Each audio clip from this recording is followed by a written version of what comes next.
Bismillahirrahmanirrahim. Assalamu alaikum class 4. How are you all? I hope you all will be fine. Today we will continue of our reading of SST. So take out your book.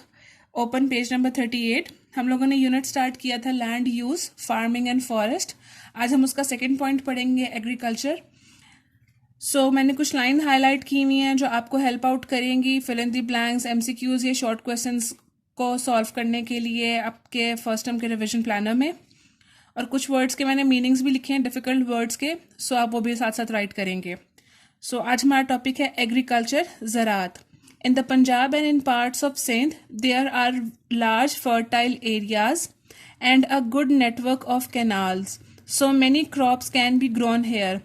Punjab और सिंध में बहुत बड़े पैमाने पर ज़रख़ेज़ ज़मीनें हैं, ज़रख़ेज़ area है मतलब, और वहाँ पे canal system, good network of canals के, वहाँ पे नहरों का निज़ाम बहुत अच्छे से बिछाया गया है. वहाँ पे हम जो है अच्छी खेती बाड़ी कर सकते हैं. Parts of Khyber Pakhtunkhwa also have good agriculture land, और इसके साथ साथ खैबर पख्तूनख्वा में भी हमारे पास अच्छी ज़रई ज़मीनें हैं. But there is very little agriculture in Balochistan, लेकिन बलूचिस्तान में ज़राअत जो है उसकी ज़मीनें, ज़रई ज़मीनें बहुत कम हैं. Can you think Y agriculture is a problem in Balochistan? आप सोच के बता सकते हैं कि बलूचिस्तान में क्यों ऐसा प्रॉब्लम है कि वहाँ पे ज़राअत क्यों कम है. In the mountainous area of the north, शुमाल के जो पहाड़ी सिलसिले हैं, शुमाली पहाड़ी सिलसिले हैं, farmer makes field on the mountain slope. जो वहाँ के किसान हैं वो वहाँ के जो वहाँ पे ढलवान होती है वहाँ पे वो जो है अपने खेत उगाते हैं. This is called trace farming. इसे क्या कहते हैं? छत की काश्तकारी, कि जहाँ से वो इजीली उसको देखभाल कर सके. और बलूचिस्तान में इसी वजह से बहुत कम है कि वहाँ पे ढलवान ज़्यादा है, वहाँ पे पहाड़ ज़्यादा हैं. Most of the agricultural land in the country is use to grow food crop. हमारे मुल्क में ज़्यादातर जो ज़रई ज़मीनें हैं हम उसके ऊपर ग़ज़ाई फसल उगाते हैं.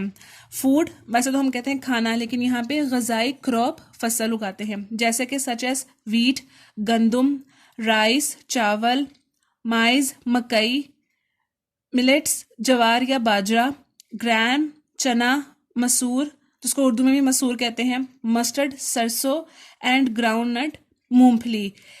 हम ग़ज़ाई जो अपनी खेत उगाते हैं उसमें गंदम, चावल, सरसों, मूंगफली और बाजरा वगैरह शामिल होते हैं. Farmer also grow cash crop such as cotton, sugar cane, sugar beet and tobacco.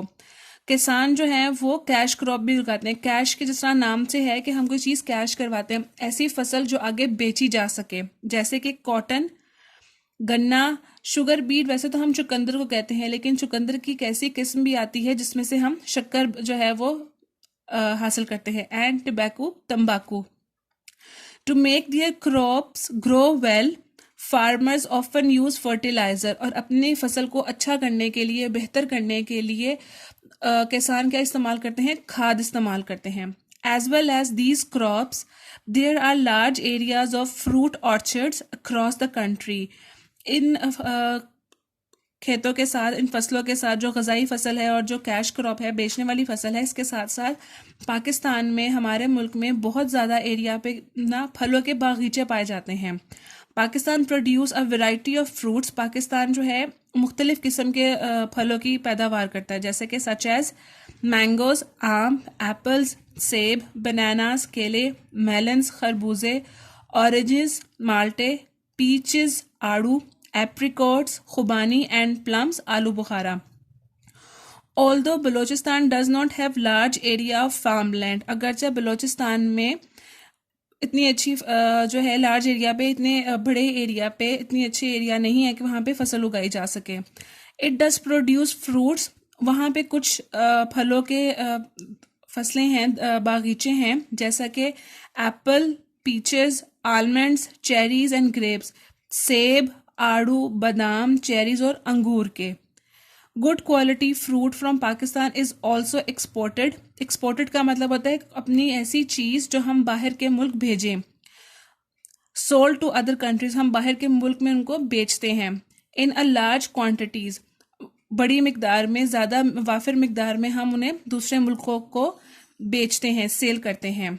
अब यहाँ पे आपके पास उन्होंने पिक्चर दी हुई है कुछ। एक पहली पिक्चर है टेरेस फार्मिंग इन सवात। ये सवात में जो उनकी टेरेस फार्मिंग की पिक्चर है कि किस तरह से वहाँ पे वो अपनी खेती बाड़ी करते हैं। उसके बाद सबसे नीचे आपके पास कॉटन बॉल्स हैं कि किस तरह से कॉटन लगती है, उसको उतार के धागा बनता है, कपड़ा बनता है। शुगर कैन गन्ने के खेत हैं। और उसके बाद अ मैंगो ऑर्चर्ड, आम्बों का बागीचा है। पाकिस्तान के आम पूरी दुनिया में एक्सपोर्ट किए जाते हैं, बेचे जाते हैं। Not come to page number 39। Vegetables are also grown on smaller farms for daily use. कुछ किसान जो हैं वो सब्जियां भी उगाते हैं रोज़मर्रा के इस्तेमाल के लिए। You can help the country by growing some vegetables in your garden but not wasting food and by using water carefully so that none is wasted. आप अपने मुल्क की किस तरह से मदद कर सकते हो? आप अपने मुल्क की सबसे बेहतरीन मदद इस तरह से कर सकते हो कि आप अपने घरों में जो आपके छोटे छोटे बाग हैं, आपके पास कुछ थोड़ी सी जगह है, छत वगैरह है, वहाँ पे थोड़ी बहुत सब्जियां उगाकर आप हम अपने मुल्क की हमारे मुल्क की मदद कर सकते हैं। किस तरह से कि एक तो आपने खाने को ज़ाया नहीं करना, दूसरा जो पानी है आपने उसको बहुत एहतियात से सोच समझ के इस तरह से पौधों को पानी देना है कि पानी ज़ाया ना हो। A very important part of farming is life stock farming. अब खेती बाड़ी करने में सबसे मेन रोल कौन करता है? ज़्यादा माल मवेशी, इसको कहते हैं लाइफ स्टॉक फार्मिंग। और farmers rear cows, oxen, buffaloes, sheep, camels and goat. कि जिस तरह अब तो दुनिया ने बहुत तरक्की कर ली है, डिफरेंट मशीन्स आ गई हैं जो खेतों के अंदर हल चलाती हैं। लेकिन पहले क्या होता था कि जानवरों की मदद से हम ये काम करते थे। तो हमारी खेती बाड़ी में जानवर बहुत अहम किरदार अदा करते हैं। अब कुछ किसान क्या करते हैं या कुछ लोग क्या करते हैं कि इन जानवरों को पालते हैं। किस लिए पालते हैं और कौन कौन से पालते हैं? गाय, बैल, भैंस, भेड़, ऊंट और बकरियां या बकरे। अब some are bred to provide us with meat and milk. अब कुछ किसान इनको पालते हैं, इनकी नस्ल को बढ़ाते हैं, इन्हें पालते पोसते हैं कि हमें गोश्त मिल सके, दूध मिल सके। और कुछ क्या करते हैं, other are use to pull plough, के हल चलाने के लिए, हल को खींचने के लिए वो इस्तेमाल करते हैं। And cart, turn, water wheels and for other work on the farms. अब आप लोगों ने देखा होगा जिस तरह से बैलगाड़ी होती है, गधा गाड़ी होती है, घोड़ा गाड़ी होती है, किस लिए होती है?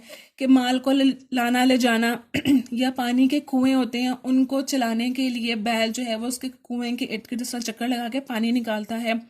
और बाकी खेतों को हल जोते हैं, जिस तरह से उसकी मिट्टी को बराबर करते हैं। तो उसमें भी ये मवेशी जो हैं वो मदद करते हैं। So do you know that Pakistan is the 4th largest producer of milk in the world? Wow, हमें क्या नॉलेज मिल रही है कि पाकिस्तान दुनिया में 4थे नंबर पर है जो दुनिया में सबसे ज़्यादा मिल्क की, दूध की पैदावार करता है। There are many international companies making dairy products which now operate in Pakistan. दुनिया में इंटरनेशनल कंपनीज, बहुत सी ऐसी कंपनीज हैं जो दूध से बनी अशिया जो है वो उस पे काम करती हैं उस पे, और वो अब काम पाकिस्तान में किया जाता है। दूध से बनी हुई अशिया कितनी ज़्यादा है? मक्खन है, दही है, पनीर है, चीज़ है, इस तरह से। There is also a large number of poultry farms in the country which provide us fresh eggs and chicken for meet. अब बहुत से पोल्ट्री फार्म भी हैं जो, ये भी एक तरह से हमारी काश्तकारी में या हमारी फसल में ही आता है कि पोल्ट्री फार्म्स हैं। किस तरह से कि उनकी भी हम देखभाल करते हैं, अफजाइश करते हैं, उनकी नस्ल को बढ़ाते हैं। किस लिए? ताकि हमें फ्रेश एग्स मिल सकें, हमें चिकन का मीट मिल सके, मुर्गी का गोश्त मिल सके। और वो भी काम हमारे पाकिस्तान में बड़े पैमाने पे किया जा सकता है।